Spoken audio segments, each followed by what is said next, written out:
Welcome to another edition of In the Spotlight, brought to you by Crimson Cloak Publishing, the earth-friendly publisher with books for both adults and children in a wide variety of genres, available in paperback and hardcover, as ebooks and with some audiobooks as well.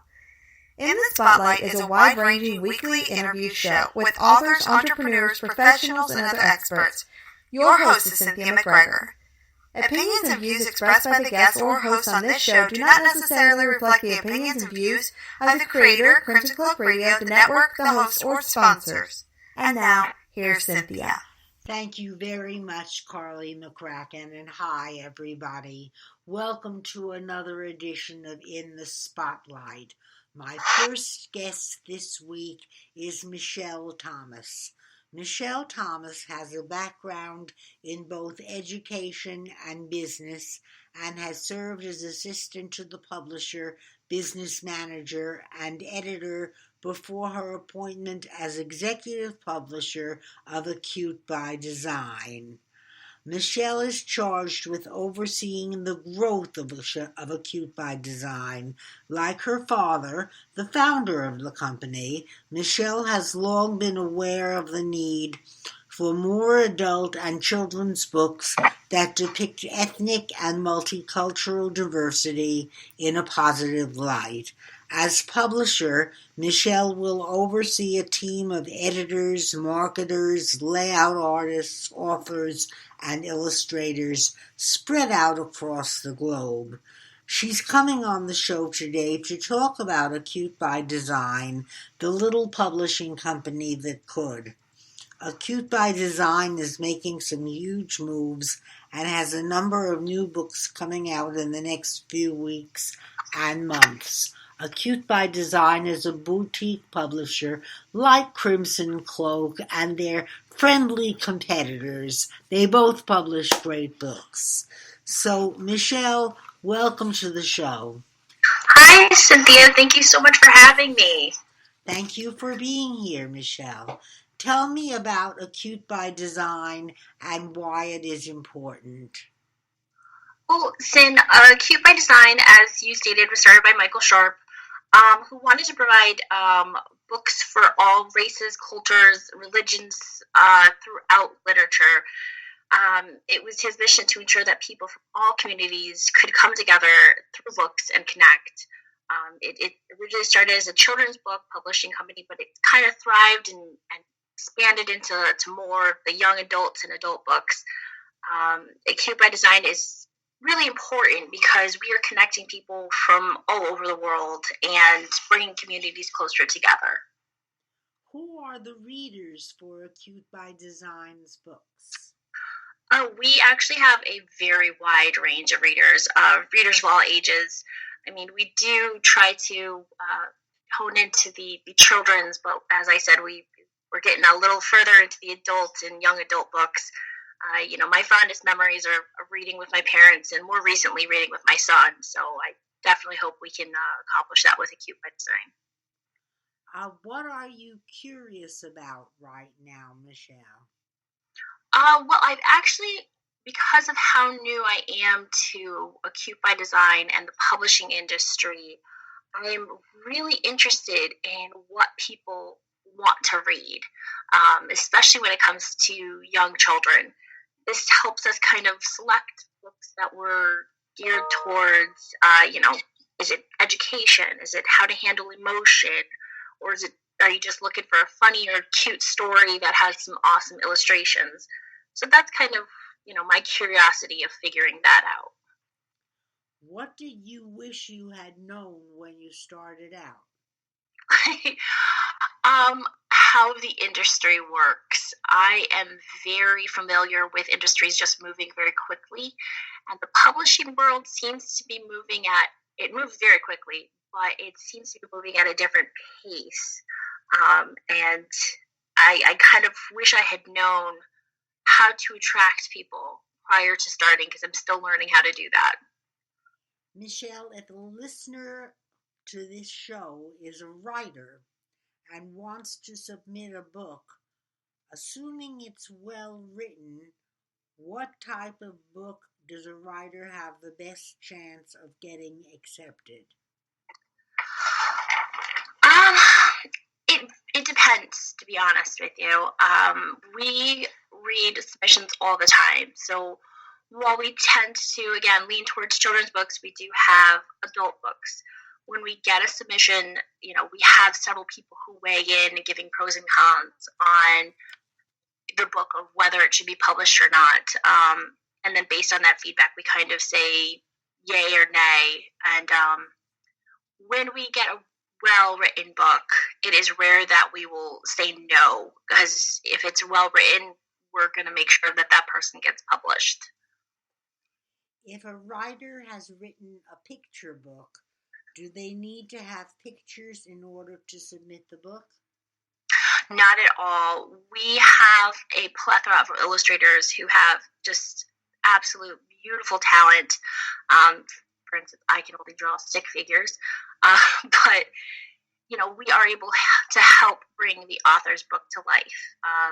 While some authors have illustrations already, we are always and happy to help them with the illustrations.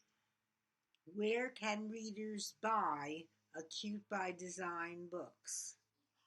So our books are available on our website at www.acutebydesign.com. We even actually just started the option of pre-ordering books on our website, and they also are available on Amazon as well. Where can tell us about Acute by Design's Marlboro Media Division? So the Marlboro Media Division is a really interesting little, I guess, I wouldn't say side project, but I would definitely say it's kind of a pay to be published for lack of a better term. I apologize. Right. It kind of allows writers to get their books published by paying a small fee, and we help them through the whole process and get them published that way rather than, the other way we go through Acute by Design is, sorry, I just lost my train of thought. So Marlboro Media is just kind of a different way for people to get published who want to get published kind of on a quicker pace than with Acute by Design. Well, now, for example, if a person submits a book to Acute by Design and you decline it for whatever reason, can they still get it published by Marlboro Media if they're willing to pay for publication? Absolutely, yes, absolutely. We do. We tend to, if we don't take on a book through Acute by Design, we tend to suggest Marlboro Media to the authors. But you don't ever decline a book for Acute by Design just to get it into Marlboro Media, right? No, not at all. Now, how does Marlboro Media compare to Lulu and Outskirts and Author House and Author Solutions and all those other more expensive companies for self-publishing? With the Marlboro Media, we tend to only charge for the services that are used. The larger ones tend to just have a big, huge flat rate where they it's kind of not fair to the person who's trying to get it published. Let's take, for example, a book there's no illustrations, they just want to publish a book. Marlboro Media would only charge for that, whereas a larger company would probably charge an astronomical price for having that small book being published. And you don't try to upsell the client. You don't try to sell them on a bunch of services they don't need, right? No, it's not necessary. We want to make sure that you get published and you're happy with it, because it's most art authors, that's their babies. That's it's not. We don't feel that that's fair. So if a person has a book that they've had turned down at a number of publishers, Marlboro would be a good place to go, provided that they're willing to pay for having their book published? Absolutely. Do you ever decline a book in Marlboro Media? As far as I'm aware, we don't. Haven't had that experience yet. Michele, you're running a contest for kids currently. Tell us about it. This is such an awesome little summer program contest that we have. We are running a children's summer art contest and giveaway from ages 12 and under. It's originally inspired by a Cute by Design's three of our books. There's a Tiger in My House, Animals Are People Too, and A Bella's Adventure. And winners, what it is we're asking for submissions of creative artwork inspired by those three books. And winners will be presented with a ribbon, a feature on the website, and complimentary storybooks of the three books I mentioned. And the contest will have many opportunities to win various prizes in different forms. So definitely check our website out for that one. Now you have the contest divided by age group, don't you? Yes, that's correct. It is, I'm so sorry, it is 1 to 3, I believe it is. Sorry, it just disappeared from where I was looking. You don't have the 3-year-olds competing against the 12-year-olds. Right? No, we don't have the older children. It is divided into age group of 1 to 7, and then the age group of 8 to 12. And there's 2 different categories. The first category is most creative, and the second category is most creative painting or collage. The first category is a mixed media sculpture kind of a category. And the prizes again are what? So the first prize is a blue ribbon, 50% off coupon to Cute by Design, and the 3 books. There's a Tiger in My House, A Bella's Adventure, and Animals Are People Too. Second place is a red ribbon and 2 free books. There's a Tiger in My House and A Bella's Adventure, as well as a 50% off coupon to Cute by Design. And the third prize is a white ribbon, 2 free books, and a 25% off coupon. And all participants of the contest will receive a 25% off coupon. Now, you mentioned Animals Are People Too. I'm aware that you just today got news of an award. Yes, we're so excited. Oh my gosh, we literally just got news that Animals Are People Too got an award, and she's been on fire lately. She has just been going like crazy. So she is. I apologize. I cannot remember the name of the award. It's that new. Laura Strobel. Yes, Laura Strobel. And what is the name of the award that she got? I'm so sorry. I don't recall I know, but I don't recall. I know. She literally just got it. So it's here it is. So she is a award-winning finalist in the Children's Education category of the 2019 International Book Awards. This was for Children's Educational category. And do you want to tell us a little about the book, why it's so special? So Laura is absolutely amazing. She wrote a book of poems called Animals Are People Too, and it is the poems are just amazing. Photos are also by her, so it's very close to her heart. So the photos that she has, the poems are hers. So it's just kind of her coming to fruition, like everything that she's been working so hard on, and we're so, so proud of her. Do you want to talk a little about your Hometown Heroes series? Oh, sure, absolutely.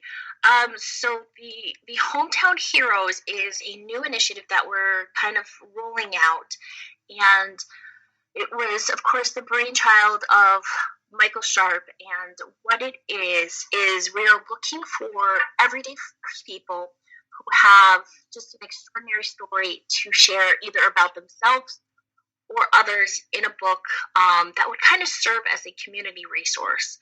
So we are offering this to people who are interested. And for example, I think a couple of them, the Pearl Jones story is a mother, educator, and community leader. So we're looking for people who want to kind of really showcase someone's contributions to the community. A great Father's Day gift. I know it's coming up, but it definitely, we want to help people get their stories out there. So yeah. So you don't have to be a writer to get a Hometown Heroes book started, right? Correct. We will help anybody and everyone who would like to do this. If you're not a writer, if you are a writer, doesn't matter. You'll supply the writers if. Yep. Okay. Yep. Michele, what are some of the other new books that are coming out with Acute by Design? Oh, we are. Whew.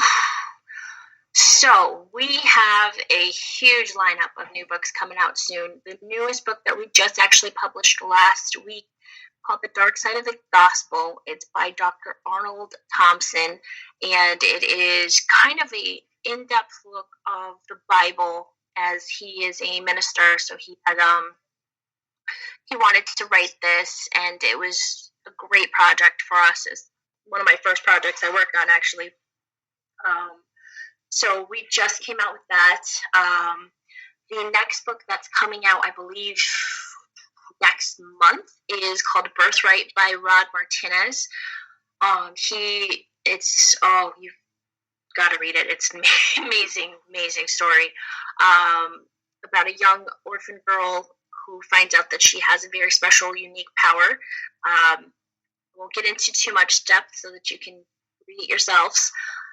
But we're very excited. And then one of our other newest books is Pogo and the Magic Blanket, which should be coming out, say, probably August-ish, I'm thinking. That will be about a little baby sloth and his adventure with his mom.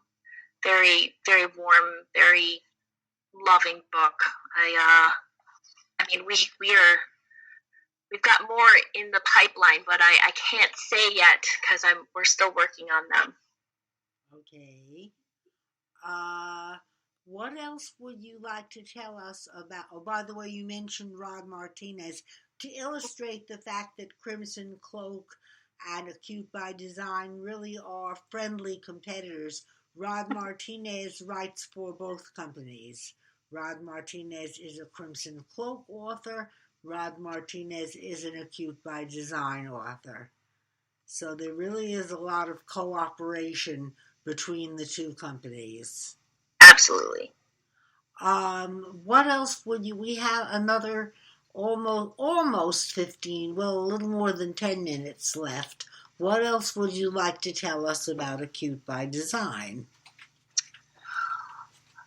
Well, we have a lot of things going on within Acute by Design. We just finished revamping our website. We've got this contest for the Children's Art Contest coming up.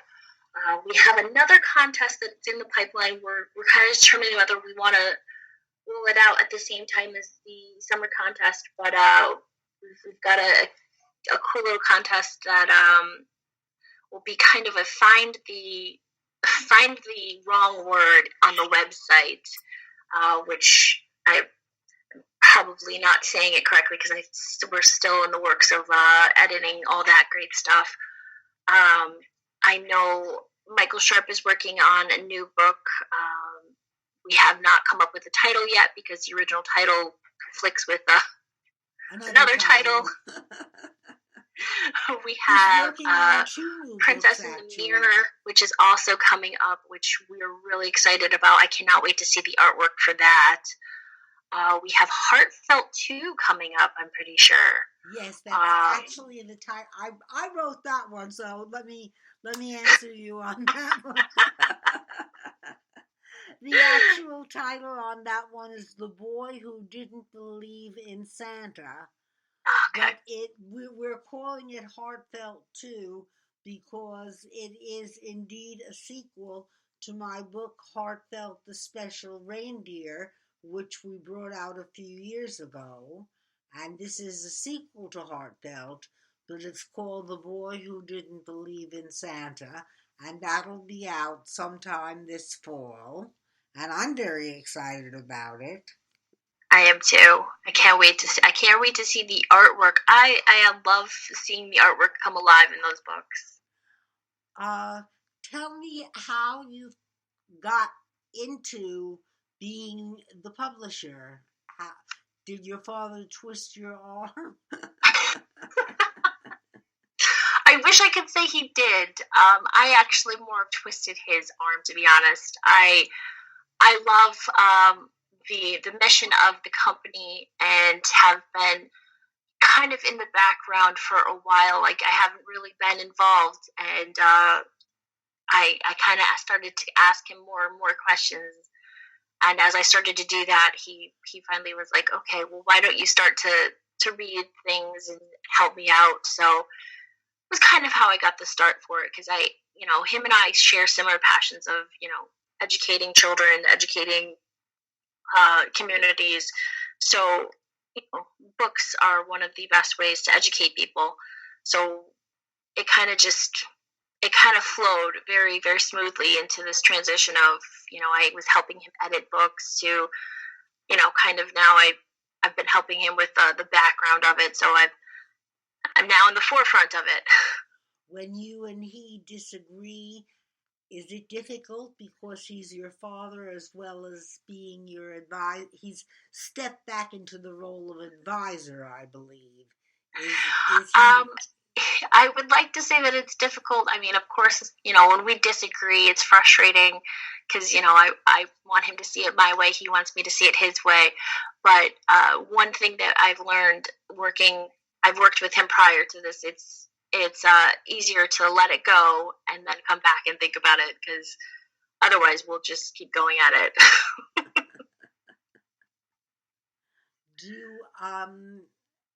Do you have long-range plans for the company?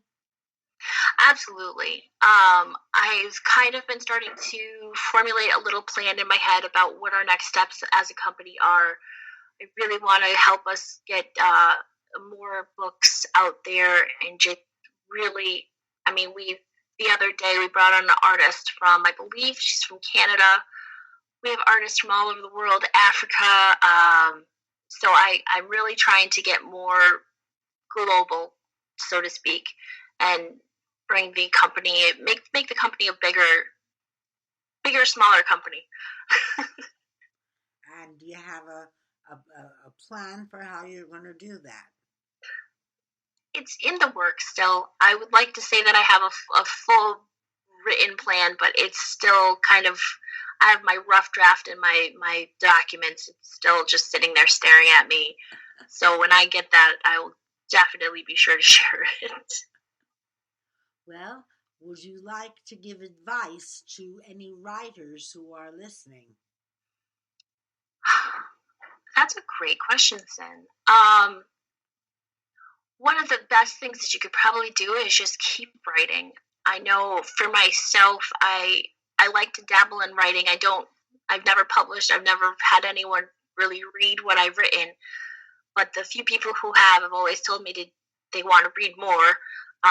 So definitely keep writing. It's a constant learning process. The book that Michael Sharpe is coming out with, he wrote that for me as a little girl, and it was my favorite story. And it's actually my fault that he's rewriting it, because I pushed him to rewrite it. And from where the first edition is to now, it's become this beautiful, well-written book that we're really excited to share with other families. He's working on 2 books, isn't he? Oh, of course he is.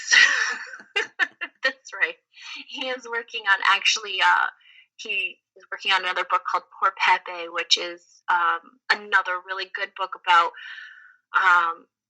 cultural diversity, and I can't wait to read his final edition. I know he asked for some people to read it for him, so we'll see where it goes from there. And Do you think that in the future you'll be writing books for publication via Cute by Design also? I hope to. It isn't on the forefront of my mind at the moment, but I definitely would eventually like to get something at least published. So we'll see. Now you're still holding down a 9 to 5 somewhere else, aren't you? I am. So the majority of my day is going back and forth between emails. So my nights are all dedicated to Cute by Design. My weekends are dedicated to Cute by Design.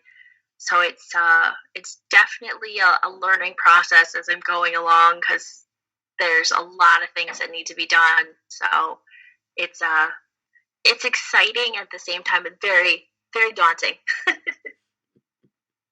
So what last parting words will you have for our listeners?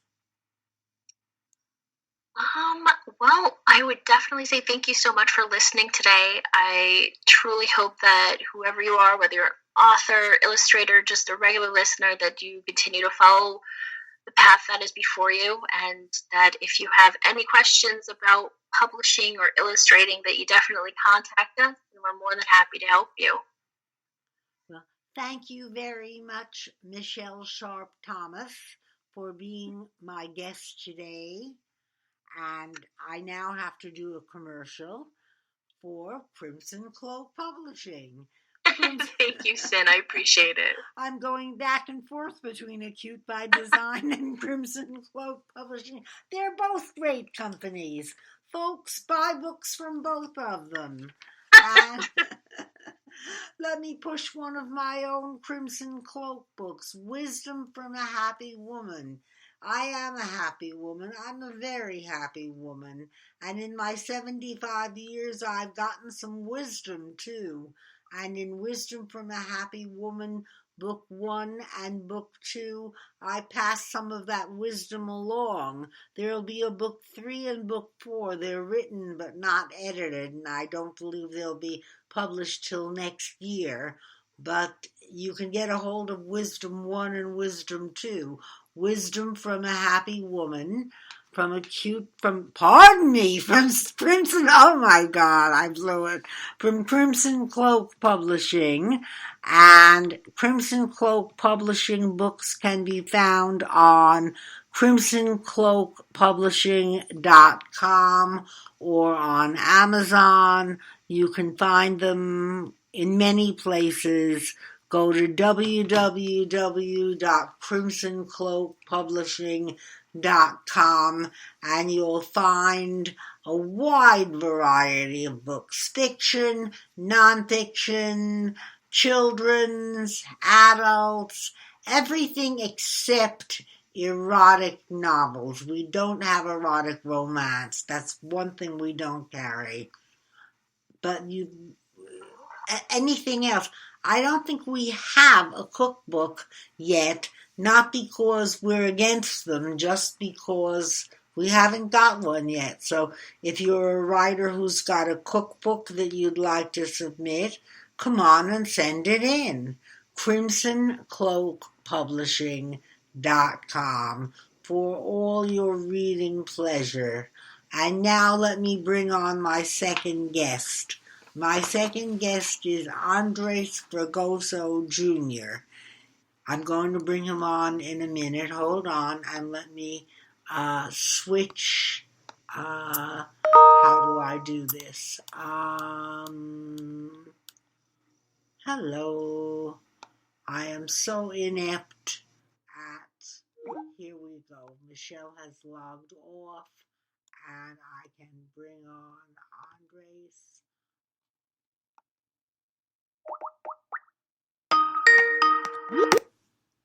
This is Andre. Hi, how are you? Andres, are you there? Hi, it's me. Hi, okay. Andres Fragoso Jr. is an author, blogger, freelance ghostwriter, journalist, poet, publicist, and much more. How much more is there, Andres? He is the author of Listen, poems on being gay, bipolar, and alive. Andres writes from the heart, from experience, and from within, with hopes and dreams. He volunteers his time as treasurer for the Henderson Writers Group. He loves to create new stories and has many ideas to write. You can find his works at www.andresfragosojr.com. Let me spell that for you. www.andresfragosojr for junior.com. And Andres also writes nonfiction like Writers-Sidekick. The Writers-Sidekick series is based on the business model Candace strategic management of projects, whether they're new or already existing. The Writer's Sidekick for Novels business model, Candace, is specifically designed to help manage a story, whether as a novelette, novel, epic, or other fiction writing. Welcome, Andre. Thank you. Thank you for having me. Thank you for being here. Wow, bipolar, you've got it stacked against you, don't you? Yes. I'm a little there and I'm a little here. But I'm happy to say that with the good doctor that I have now, I have been more stable for the past 15 years than I ever was before. Good, good. Does lithium help? I've heard that's useful in managing bipolar. Does that help you? It was 10 years ago. But it also has its side effects. So I almost lost my kidneys, so they put me on other medication. Oh, sugar. Now, tell me, why did you write? Well, first tell me what Writer's Sidekick is, actually. When I first started writing, I was all over the place. Well, what goes where? Where do my chapters go? Because I didn't go to school. I didn't go to a writer's group. I just started writing on my own. So every time I had a story, I would buy a notebook, and then I would put tabs on it. Well, this is where my characters are. This is how the story might be, but this over here. So I would have 12 tabs on a bunch of notebooks. And I'm like, okay, they're all different tabs. They all have different information. It's like, what if I combine all of these tabs and just make it consistent and easier to flow? So it took me about 2 years to get into the format that it is now. And that was 10 years ago. Wow. So what actually does it do? That's what is it and how does it help? So basically you have a visual of what a novel has to have. You have to have your protagonist, your antagonist. So those are your main characters, but what do they look like? What is their goal of the book? You know, what's stopping them from gaining that goal, and what happens to them to achieve that goal? So there has to be a change somewhere. So in the middle of the model, you see the plot story, which is, you know, it takes place at this location, at this time, in this planet. The goal is to achieve a change in the storyline of what's happening now to something different, whether it be a new love, it be saving the planet, it can be anything, but it's the same concept. Something has to change. And then it shows you where you can put down the change itself and what he or she is doing to make that change and what's stopping her. So it's kind of like a visual effect of the story, but in small segments and then like visual. So you have a visual, kind of like a storyline, but it's in small doses instead of page after page. So one glance and you know where you're at. And then every chapter, you go into detail. This is the detail of the story. This is where this happens. This is where this happens. There's a section for your characters. This is what the protagonist looks like. His eyes, his sex, or her sex, height, weight, what's their background, are they married, what made them who they are. If you don't know who your character is, you can't write a book because you have no idea who the character is.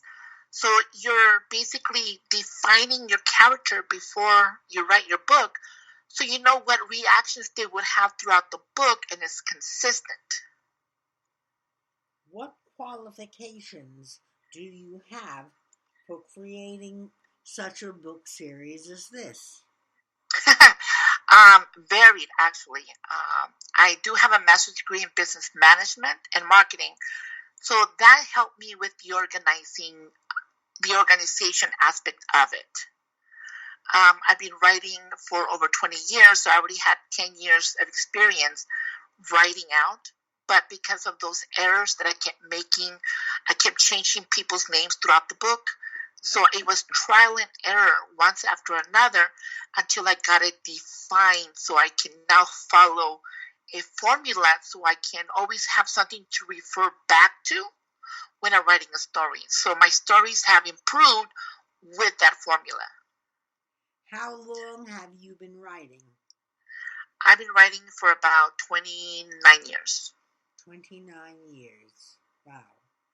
And how has living in Las Vegas affected your writing? A lot, actually. I've lived in Oregon, I lived in Washington, I lived in Arizona, I lived in LA for, almost half my life. But Las Vegas seems to be more open to other ideas and opportunities.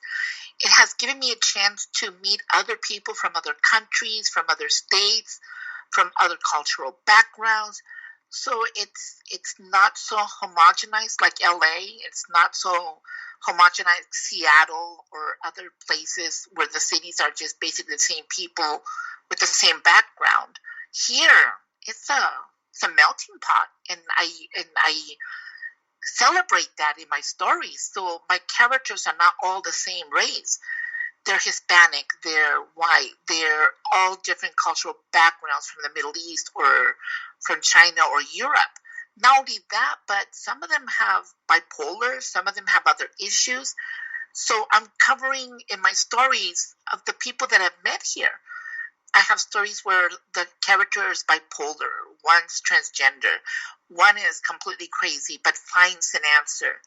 So all of this experience, with people here in Las Vegas has helped me that, especially with the Henderson Writers Group, because I get a lot from hearing their stories, and I see my errors sometimes when I see theirs, and it helps me improve my story, and it gives me an opportunity to help them improve theirs.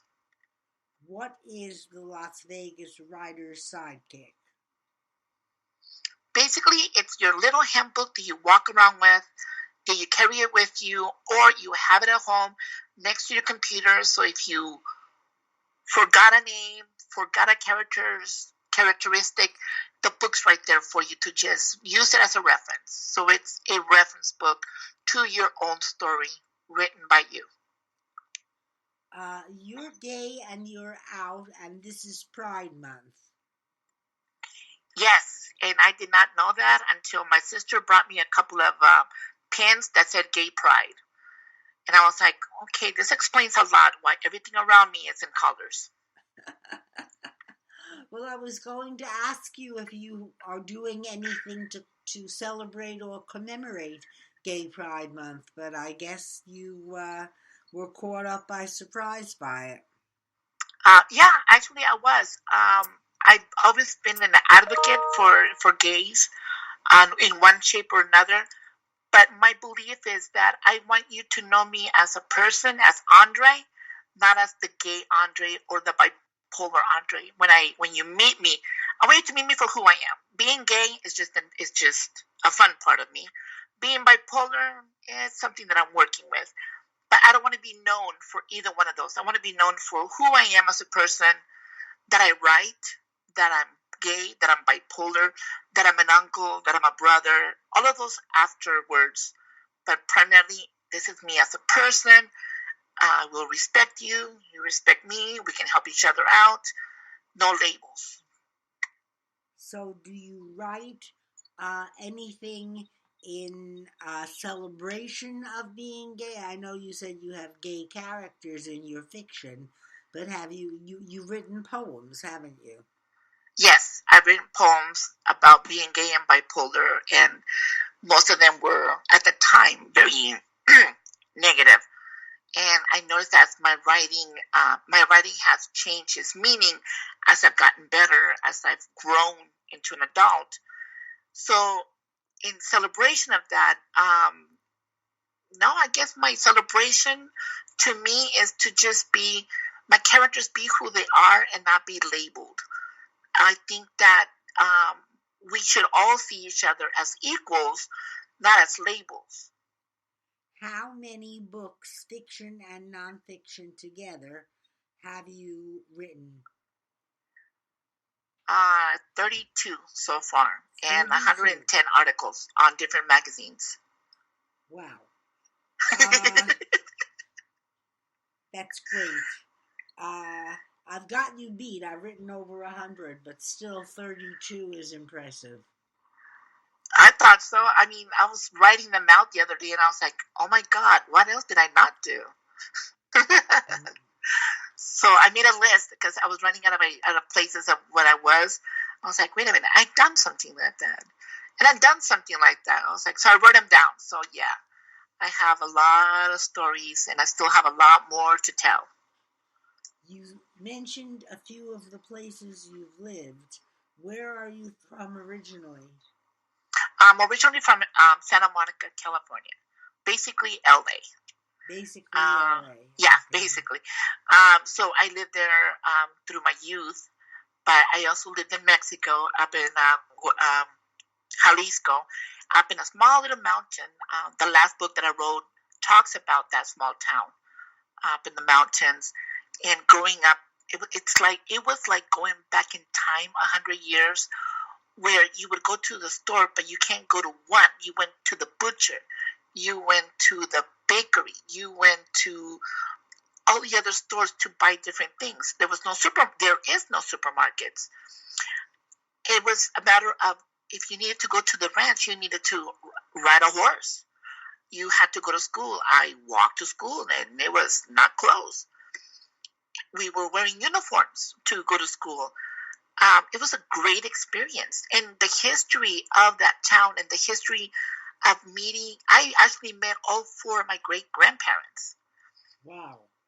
And I saw how, and I talked to them when I was a kid, and I saw how they lived. My favorite memories of my great-grandfather, who I actually wrote about in my last book, I remember him would come from the ranch in his little donkey, and he was still wearing the white, we call them calzones, and it's the white clothes that the Indians used to wear back then. He would be wearing those, and he'd be on his donkey. He'd be asleep on the donkey. The donkey would just come, quiet, just slowly. When he got to the door of the house, he would just bang on the door. My great-grandfather would wake up, get down, open the door, and take him in. And I saw him do that every day. Wow. Yeah, or I see my grandfather do the same thing. Well, he wasn't asleep, but he took me once to go milk the cows. And he's carrying these 2 big jugs on his horse until we got home. And I would see my grandmother make cheese out of that milk, or distribute the milk and sell it to the neighbors. She would boil the milk, and I would eat the fat that would grow on top of it with the taco. And she would say, "You're going to get fat." I was like, I don't care. And yeah, I did get fat because it was so fat. But it was salty, and in a tortilla, it was delicious. But it was great memories. Now, what are some of your fiction titles? Just give us the titles. Well, mostly the fiction. My brother's sins. Under the Lemon Tree, which is a book actually written in poetry form. Listen, it's an all poetry book, and most of my anthologies are The Legend of Placencio, and wow, I can't think of them all off the top of my head, but most of them are kind of based in my youth and in growing up. Do you prefer writing fiction or do you prefer writing nonfiction? I prefer writing fiction, but I kind of like... There. Continue from where you left off, please. Hold on, it says reconnecting. We're not connected yet. Hold Okay. on. Okay, now we have a signal. Go ahead. Oh, perfect. So fiction is my favorite part, and with fiction I experiment with every genre, so I haven't picked out one genre to stick with. So I've written science fiction, I've written horror, mystery, romance, and erotica. I have a lot of those too. So yeah, I like fiction more than anything else. Good. Gives me a chance to just be someone else. And what about reading? Do you prefer reading fiction or reading nonfiction? Actually, I'm a judge with certain literary companies, so I get to read a lot all year long. And sometimes they give me romance, sometimes they give me mystery. So I'm always reading something different. I'm always walking around with a book. So if I'm waiting for someone, or I have to take my mom to the store, or I'm waiting for a meeting or for a client, I'll sit there and read a book. Good. Would you like to read to us now a portion of one of... How about reading a portion of one of your novels and a portion of your nonfiction? The nonfiction basically has very little writing, and I can read you... Let me find something.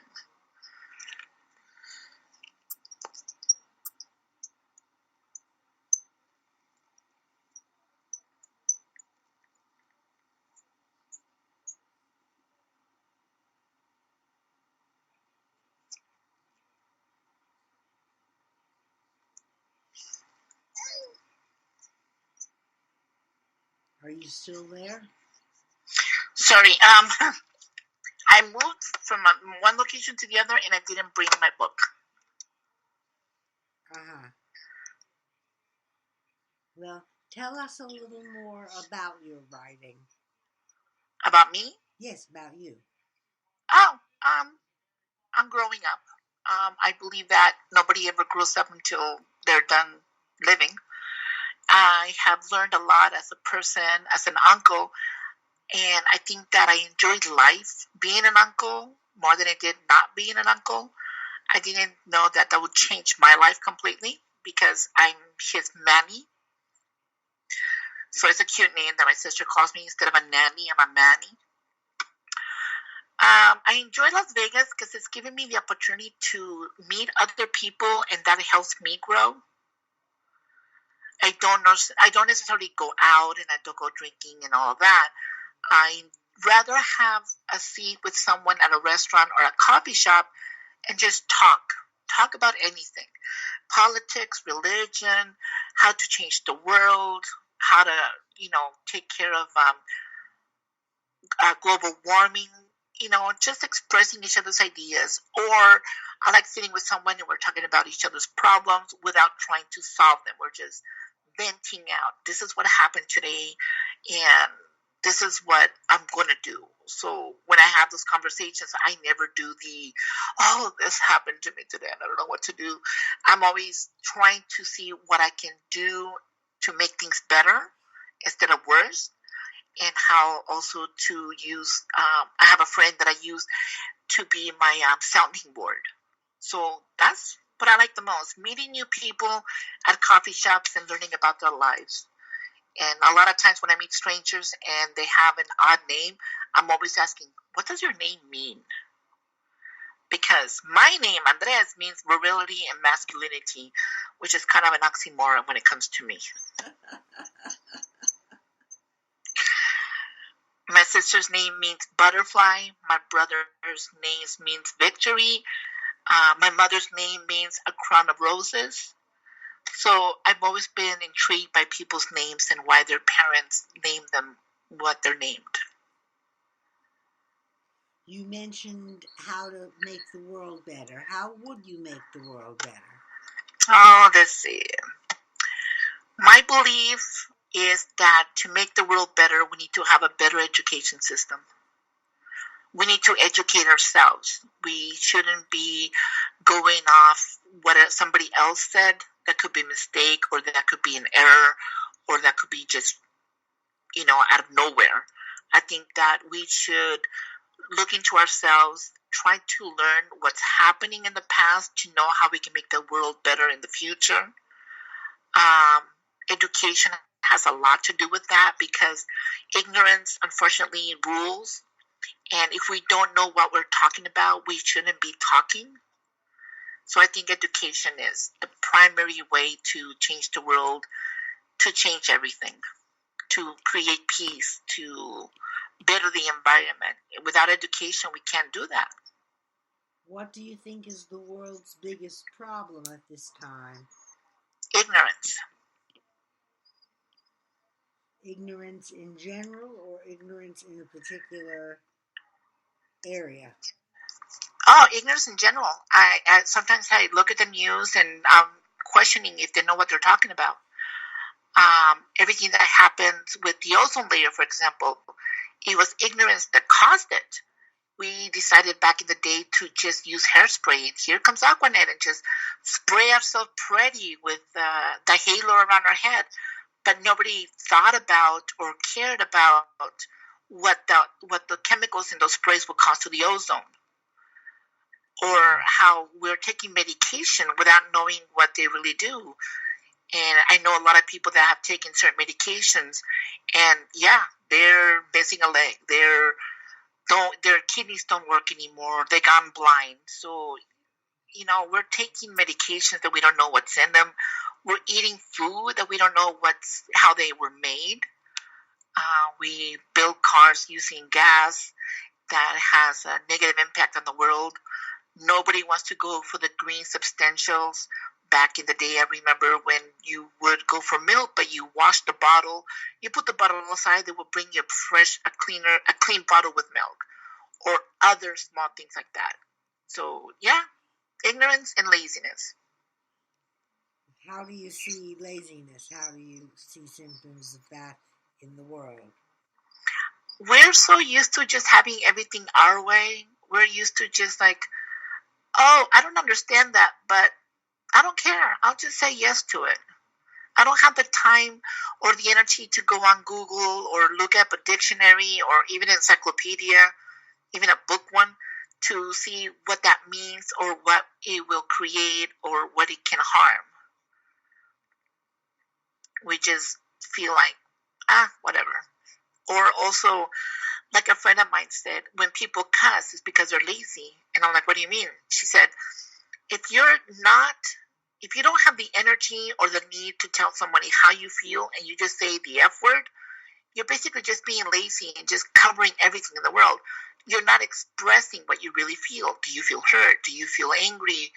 Why do you feel angry? No, it's just F you. I was like, wow, that is right. That is so lazy of people. So now I don't say F you. Now I tell people exactly what I think. Most don't like that.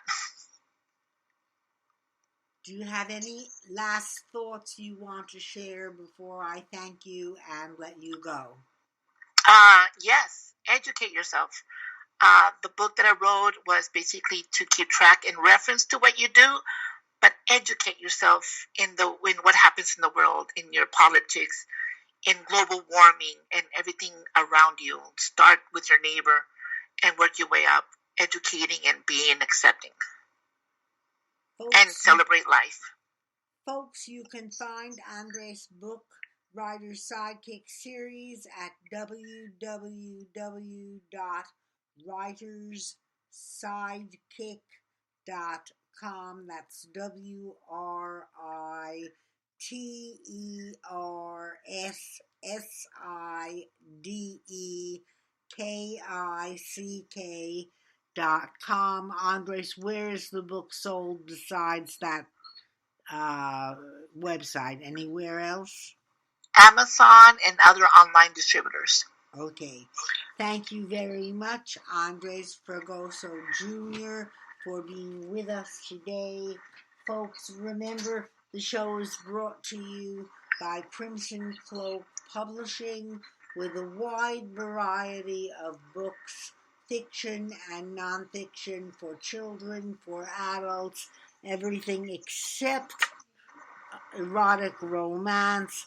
And this week we're featuring Wisdom from a Happy Woman, books 1 and 2, which I wrote myself and which are filled with helpful thoughts to get you through the day, the week, and the year, and your life. Buy a copy. Okay, thanks for being here. I'll see you in this spot next week. And remember to pass a smile along. Till then, this is Cynthia McGregor. Bye now. You have been listening to In the Spotlight with your host, Cynthia McGregor, brought to you by Crimson Cloak Publishing. For a wide variety of books for both adults and children in print, ebook, and audio formats, join us every Tuesday at the same time as In the Spotlight brings you interesting guests who entertain and enlighten you. I'm Carly McCracken. On behalf of Crimson Cloak Publishing, thank you for joining us, and we hope you'll join us again next week.